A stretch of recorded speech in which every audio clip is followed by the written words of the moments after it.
నమస్తే welcome to cube TV network ప్రేక్షకులందరికీ కూడా వైకుంఠ ఏకాదశి శుభాకాంక్షలు. ప్రస్తుతం నేను స్వర్ణగిరి ఆలయంలో ఉన్నాము. ఎంతో అద్భుతంగా ఇక్కడ భక్తులకి దర్శనం కలిగిస్తూ ఉన్నారు వెంకటేశ్వర స్వామి, పద్మావతి అమ్మవార్లు. తిరుమలలో ఎలా అయితే శిలా విగ్రహాలు ఉండి ఎంత అద్భుతమైన భక్తిని మనకి కలిగిస్తారో అలాంటి ఒక సుదీనంగా ఇక్కడ వైకుంఠ ఏకాదశి ఉత్తరద్వార దర్శన వేడుకలని ఆలయ యాజమాన్యం కల్పిస్తూ ఉంది. ఇక్కడ స్వామి అమ్మవార్లు తిరుపతికి ఏ రకంగా కూడా తీసుకోని విధంగా తెలంగాణ ప్రజలకి ఎస్పెషల్లీ యాదగిరి గుట్టకి వెళ్ళే దారిలోనే ఉండటంతో ప్రతి ఒక్కరూ కూడా వచ్చి దర్శనం చేసుకునేందుకు వీలుగా ఇక్కడ తీర్చిదిద్దారు. ఎంతో ఎంతో ఆకట్టుకునే విగ్రహ రూపాలు, ఉత్సవ మూర్తులు ఇక్కడ మనకి అబ్బురపరిచే విధంగా ఉన్నాయి. ప్రతి ఒక్కరూ కూడా ఇక్కడికి వచ్చి దర్శనం చేసుకోవాలి అనే రీతిలో ఇక్కడ ఈ అలంకరణ కూడా జరిగింది. చాలా అంటే కనుల ఎంత చూస్తూ ఉంటే అంత అద్భుతంగా చూడాలి అనిపించే విధంగా తనివి తీరా కూడా ఈ ఆలయంలో ఈ కళాకృతులు కావచ్చు, ఈ అలంకరణ కావచ్చు చేశారు. మనం అందరం చూడొచ్చు, గర్భగుడిలో స్వామివారు 12 అడుగుల ఎత్తులో వెంకటేశ్వర స్వామివారు భక్తులకి దర్శనం కలిగిస్తూ ఉంటారు. అలాగే ఈ టెంపుల్లో ఎదురుగా నిల్చొని ఎంత దూరం నుంచి చూసినా కూడా వెంకటేశ్వర స్వామి భక్తులకి కనిపించే విధంగా ఇక్కడ ఈ విగ్రహాన్ని తయారు చేశారు. మన వెనక కనిపిస్తూ ఉన్నారు కదా, అత్యద్భుతంగా పడుకొని సేద తీరుతూ ఉన్న స్వామివారు, ఆ పక్కనే కూర్చున్న అమ్మవారు. ప్రస్తుతం స్వర్ణగిరి టెంపుల్ ఫౌండర్ గోపి గారు ఉన్నారు. వారి మాటల్లో మరిన్ని విషయాలు తెలుసుకుందాం. సార్ నమస్తే, మీ అందరికీ వైకుంఠ ఏకాదశి శుభాకాంక్షలు.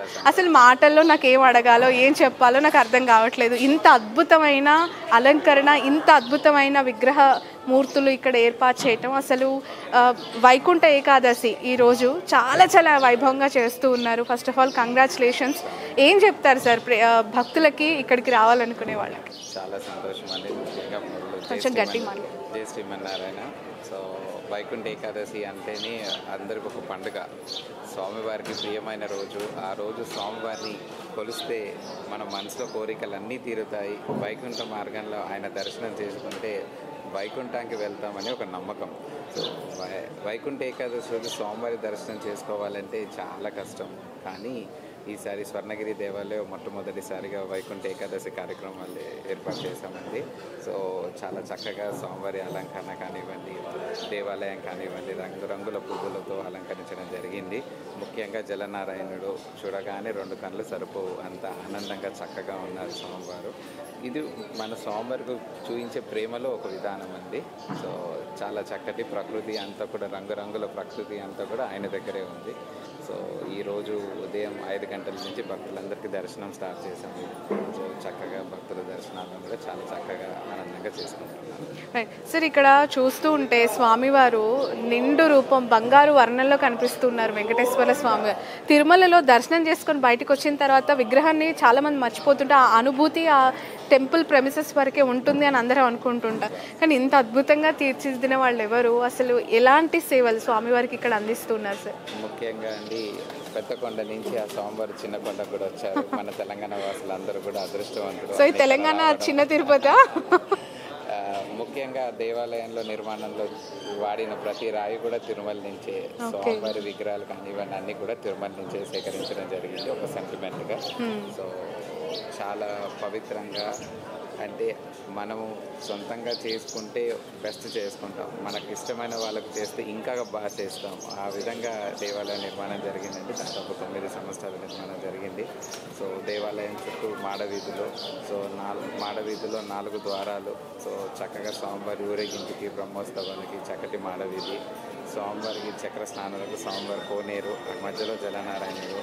సో అదేవిధంగా స్వామివారి జలనారాయణుడు పక్కకి హనుమంతుడు కూడా ఏకశిల. హనుమంతుడు భంగిమ కూడా ప్రపంచంలోనే ప్రత్యేకమైన భంగిమ ఇలాంటిది ఒకటే.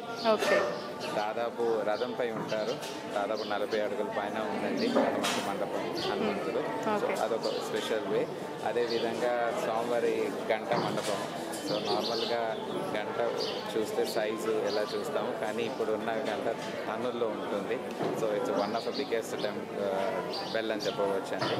సో అదేవిధంగా అదేవిధంగా స్వామివారి నిత్య కళ్యాణానికి చక్కటి కళ్యాణ మండపము, దాదాపు 700 మంది జంటలు కూర్చొని కళ్యాణం చేసుకునే కళ్యాణ వేదిక, ఒక అన్నప్రసాద డైనింగ్ హాల్, వచ్చిన భక్తులకు ప్రతిరోజు ఉచిత అన్నప్రసాదం జరుగుతుంది, దానికి సంబంధించిన డైనింగ్ హాల్. సో క్షేత్రంలో ఆయనకు కావాల్సిన అన్నీ కూడా ఏర్పాటు చేయడం అనేది జరిగాయి. ఇంత అద్భుతమైన దేవాలయాన్ని నిర్మించడానికి, కంప్లీట్ చేయడానికి చాలా చాలా కృషి, ఎంతో మంది పెద్దవాళ్ళ సహకారం కూడా ఉండుంటుంది. కంప్లీట్గా ఎన్ని ఇయర్స్ పట్టింది సార్ ఈ స్ట్రక్చర్ అంతా తీసుకురావడానికి? ముఖ్యంగా ఈ దేవాలయ నిర్మాణం కానివ్వండి, మాకు అన్ని సహకరించి శ్రీ శ్రీ చిరంజీవి చిన్నజీవ స్వామి గారండి. సో ఎటువంటి సందేహాలున్నా, ఎటువంటి ఆలోచనలో ఎటు వెళ్ళాలి అనేది ఉన్నా ఆయనే మార్గం చూపించారు. అండ్ దాదాపు 9 సంవత్సరాలు total journey of the temple అండి. స్టార్ట్ చేసిన తర్వాత ఇంకా చిన్న చిన్న వర్క్స్ అవుతున్నాయి, but major point is all done. Okay, అంటే యాదగిరిగుట్ట కంటే రీకన్స్ట్రక్షన్ కంటే ముందే ఇక్కడ ఈ స్టోన్ పడిందంటారా స్వర్ణగిరికి? ఆల్మోస్ట్ 10 ఇయర్స్, సుమారు 2014లో శంకుస్థాపన జరిగింది. ఓకే ఓకే సార్, ఇక్కడ మరొక ఇంపార్టెంట్ థింగ్ ఏంటంటే వేద ఆశీర్వచనం దగ్గర కింద నిల్చున్న వాళ్ళు ఆశీర్వచనమే తీసుకుంటారు, కానీ పైన చూస్తే అద్భుతమైన అష్టలక్ష్ములు కూడా ఉన్నారు.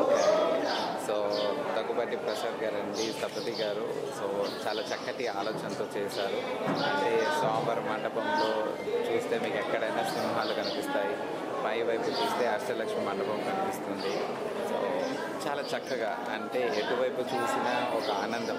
స్వామివారి ఒక చరిత్ర మీరు గోపురాల్లో చూస్తే పూర్వం అంటే ఏదైతే శిఖరాలు ఉంటాయో దాదాపు ఒక్కొక్క శిఖరంలో 5,000 పైన విగ్రహాలు, ప్రతి విగ్రహం వెనక ఒక చరిత్ర ఉంది, స్టోరీ ఉంది. సో మీరు అది తెలుసుకుంటే ఎన్నో విషయాలు తెలుస్తాయి. సో దేవాలయంలో అన్ని విగ్రహాలు ఎందుకు ఉంటాయి, మన చరిత్ర చెప్పడానికే ఉంటుంది. స్వామివారి చరిత్ర కానివ్వండి, ఆ చరిత్రలో ఏమేమి జరిగాయి, ఎలాంటి సంఘటనలు ఉన్నాయి అనేది మనం గోపురాల పైన చూస్తాము. సో అలాంటి చక్కటి గోపురాలు 4 వైపులో కూడా 4 మాడ వీధుల్లో చాలా బ్రహ్మాండంగా, అంటే దేవాలయానికి వస్తే ఎలా ఉండాలి, దేవాలయం ఎలా ఉండాలి అనే విధంగా తను మాకు చాలా సపోర్ట్ చేశారు. అదేవిధంగా శిల్పీలు కూడా చాలా చక్కగా ఓపిక్గా బెస్ట్ క్రాఫ్ట్మెన్షిప్ ఇచ్చే విధంగా తేవడాన్ని. అందరికీ తెలిసిందే బ్లాక్ స్టోన్ అంటే టఫ్ స్టోన్. సో నల్లరాయిలో దేవాలయం నిర్మాణం చేయడం అనేది చాలా కష్టం. Everything was done very good way. Okay, మామూలుగా ముక్కోటి ఏకాదశి ఆర్ వైకుంఠ ఏకాదశి అని అంటే వైష్ణవ దేవాలయాల్లో చాలా కిటకిట కనిపిస్తుంటుంది, భక్తులందరూ లక్షల్లో వస్తూ ఉంటారు. ఎస్పెషల్లీ నేను కింద నుంచి చూశాను సార్, ఎంతో దూరం నుంచి బారికేడ్స్ పెట్టారు, ఎన్ని లక్షల మంది వస్తారని అంచనా వేస్తూ ఉన్నారు. జనవరి 1వ తారీఖు 1,00,000 జనం దేవాలయాల్లో దర్శనానికి వచ్చారండి. సో దాన్ని అంచనా వేసుకొని వైకుంఠ ఏకాదశికి ఇంకా ఎక్కువ రద్దీ ఉంటుందని ఏర్పాట్లు అనేది కూడా కరెక్ట్గా చేయడం జరిగింది. అంటే వచ్చే భక్తులకు డిఫరెంట్ జోన్స్లో డివైడ్ చేసి ఏ జోన్ త్రూ ఎంతమందిని పంపించాలి, హవర్లీ ఎన్ని టికెట్స్ ఇష్యూ చేయాలి, ఆ విధంగానే దర్శన్ టోకన్స్ ఇష్యూ చేయాలనే విధంగానే ఆలోచించి చేశాము. సో ఇది ఉండడంతోనే more organise and more comfort వేగా దర్శనాలు అవుతున్నాయి. సో వచ్చి వెయిట్ చేయాల్సిన అవసరం లేదు, ఆ టైమ్స్ ప్రకారంగా they can come and have the Darshan. Sir యాక్చువల్గా మీరు బిజినెస్ పర్సన్స్, బిజినెస్ ఫీల్డ్ నుంచి ఉన్నవాళ్ళు సడన్గా ఇంత అద్భుతమైన టెంపుల్ కట్టాలి, ఇంత అద్భుతమైన స్ట్రక్చర్ని తీసుకురావాలి, భక్తులకు అందుబాటులో దర్శనం కల్పించాలని ఎందుకంటే ఈ పుణ్యం మీరు ఒక్కరు చేసింది కాదు, కొన్ని కోట్ల మంది భక్తులు ఇక్కడికి వచ్చి దర్శనం చేసుకుంటూ ఉన్నారు. The reason what is behind it? ఒకటేంటమ్మా, మనం చేసింది ఏమీ లేదు, ఆయన మన ద్వారా చేయించుకున్నారు. ఆయన ఆజ్ఞ ఉంటేనే అవుతుంది, లేదంటే అవ్వదు. సో ఎన్నో సంఘటనలు ఉన్నాయి, ఆయన మాతో ఉన్నాడు, ఆయన నేను ఉన్నాను అని మాకు ప్రూవ్ చేశారు. ఆయన మా అమ్మ నాన్నల ఒక సంకల్పము, వాళ్ళ కోరిక. సో మెయిన్ ఆలోచన మా అమ్మ నాన్నగారిదే. సో ఈ జీవితంలో ఒకటి చెయ్యాలి ఆయనకు అనే ఆలోచనతో చేయడం జరిగిందండి. దాని రిజల్ట్ స్వర్ణగిరి. అందుకని ఒక తిరుపతిని ఇక్కడ ఏర్పాటు చేసేసారా మీరు? ఎక్కడైనా ఆయనే ఇక్కడికి వచ్చాడు. ఈ గుట్టకు వస్తే యాదాద్రి లక్ష్మీ నరసింహస్వామి దర్శనం చేసుకోవచ్చు, వెంకన్న దర్శనం చేసుకోవచ్చు, ఆయనని చిన్న ఆయనని ఇద్దరిని కూడా దర్శనం. కుడి పక్క నేను, ఎడం పక్క ఆయన.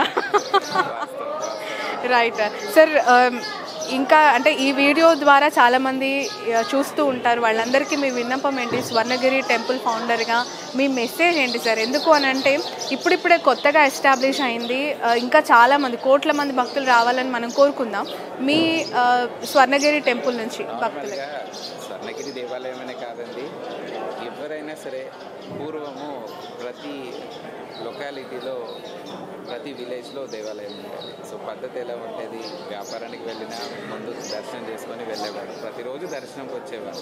కానీ రాను రాను ఎలా అయిపోయింది, దేవాలయం అంటే పుట్టినరోజు పెళ్లి రోజుకే దేవాలయం, దానికన్నా ముందు దేవాలయాలు లేదు.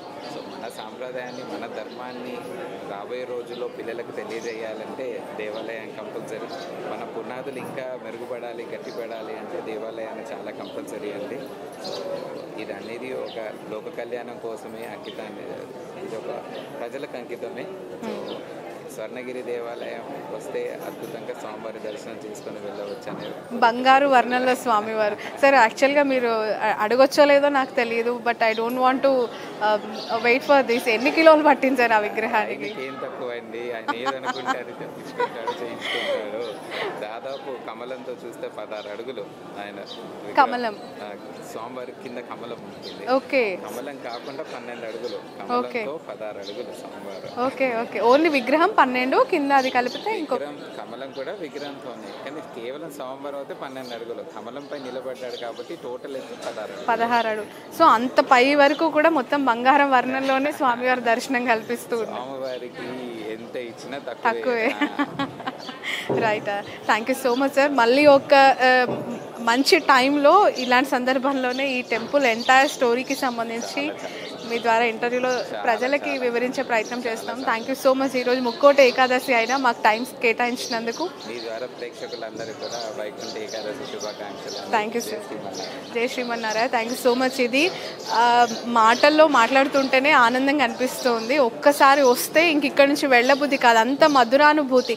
ఒక భక్తులు ఇక్కడికి వచ్చినప్పుడు వాళ్ళకి ఆహ్లాదకరమైన వాతావరణం, మంచి దర్శనం కలగాలి, అబ్బా దేవుడు ఎంత బాగున్నాడు అని మర్చిపోలేని ఒక అనుభూతిని కలిగించాలి. అలాంటి అనుభూతి స్వర్ణగిరి దేవాలయంలో ఆ స్వామివారిని చూస్తే మనకు కలుగుతుంది. అఫ్కోర్స్ వచ్చిన వాళ్ళకే దర్శనం చూపించాలనుకున్నా మేము చూపించలేము, కాబట్టి ఖచ్చితంగా వచ్చి ఇక్కడ స్వామివారిని నేరుగా చూడాలి. ఎందుకంటే కెమెరాస్, ఫొటోస్ అలా ఉండదు కాబట్టి స్వామివారి విగ్రహం ఇప్పటి వరకు మనం చూపించే ప్రయత్నం చేయట్లేదు. ఖచ్చితంగా మనం డెవోషనల్ ప్లేసెస్, స్పిరిచువల్ ప్లేసెస్ ఏవైనా ఉన్నాయి అని అంటే మన తెలంగాణలో ద టాప్ మోస్ట్ ప్లేస్ ఎడం పక్క లక్ష్మీ నరసింహస్వామి, కుడి పక్క ఈ వెంకన్న, స్వర్ణగిరి అండ్ యాదాద్రి రెండు కూడా పక్క పక్కనే ఉన్నాయి కాబట్టి ఎట్ ఏ టైం 2 దర్శనాలు కూడా చేసుకోవచ్చు. అందరికీ కూడా వరంగల్ వెళ్ళాలనుకున్నా, ఇంకా ఏదైనా జర్నీ చేయాలనుకున్న వాళ్ళందరికీ హైవే పక్కనే ఉంది ఈ ఏరియా కాబట్టి ఒక్కసారి దర్శనం చేస్తే కనుక అనుభూతి మీరు పొందొచ్చు. మీ అందరికీ వైకుంఠ ఏకాదశి శుభాకాంక్షలు. That's all.